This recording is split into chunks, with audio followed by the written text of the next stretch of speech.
We need to have a conversation about Harry Potter, furries, and the Rapture. Like a lot of kids, I grew up waiting for my Hogwarts letter to show up and whisk me away to a better, decent life. I pictured who I'd be, what my wand core would be made of, what my familiar would be like, which house I'd get sorted into, and all the ways that I would change if all the troubles of my life disappeared and I was instead presented with this magical, mystical world. And like that self-insert OC version of myself, that little mischievous Slitherclaw, never really died. They just became a more quiet part of myself. Even though I cannot stand anything to do with Harry Potter these days. But my glasses got bent. And I can think of a ton of other, for lack of better terms, fandoms that did similar things to me. I can still tell you all about my Star Wars version of me's lightsabers and what kind of force powers they have and so forth. I could tell you all about the X-Men version of myself, what my mutant powers are, what my backstory is, and all of that. And I think we forget that that's a natural part of humanity. Life imitates art, and we are all reflections of the things we have loved. And that's just most of life is just fan fiction. And, I'm also a furry, and a lot of that's just because I hate my body. I really do. I don't like humanity, and I am sick of being one, personally. And you know what? You call me weird for saying that out loud, but a lot of us just feel that way. A lot of that's an autism trait, too, but eh.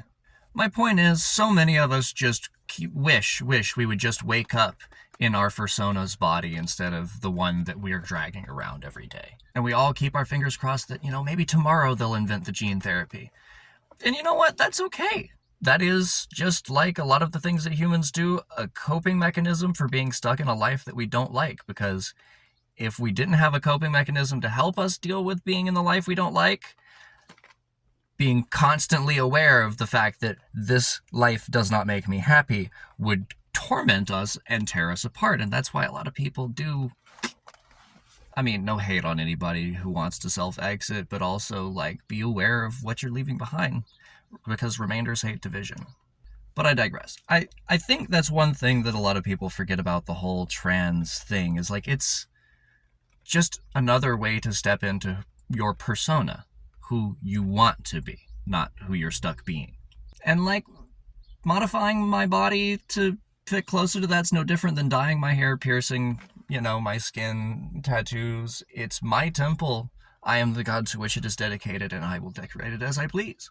But I think we all forget that, since we were a little kid, we've been developing this persona. And really, we all have dozens, if not hundreds or thousands of personas. And really, all it is just a context. And then how you would change based on that context. The outcome becomes that persona, that deified version of yourself. And I think we all forget that, for the most part, we are all just actors who are stuck playing the person we want to be badly.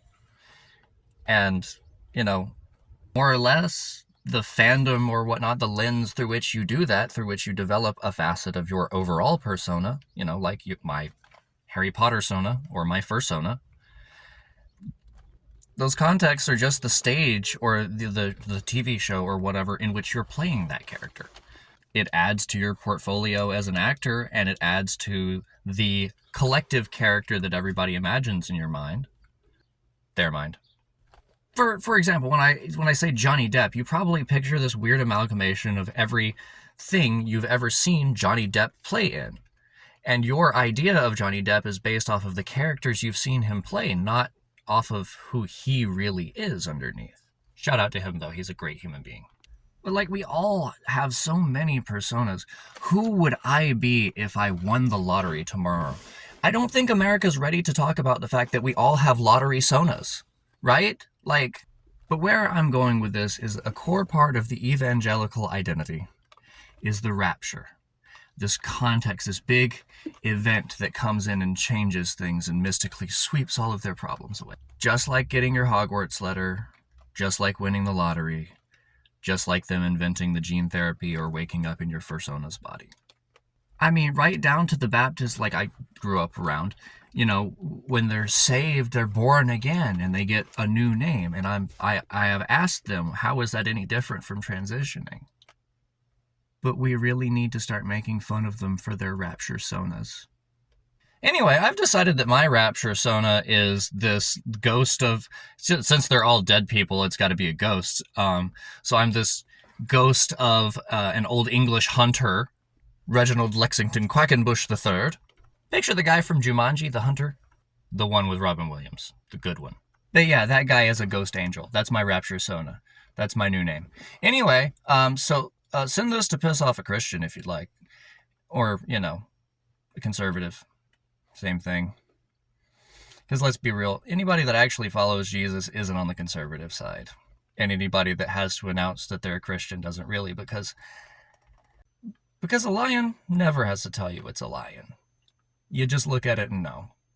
You know it by its coat, you know it by its roar, and you know it by its hunt, by its kills, by its actions. That's the same way I know real Christians. Not just by what they say and what they wear, not just by their coat or roar, but by their actions. The hunt, the kill. What do they do? What are they always trying to do? What does their success look like? If success to you looks like bullying other people out of rights so you can hoard more, that's not Christ-like. That's just bullying.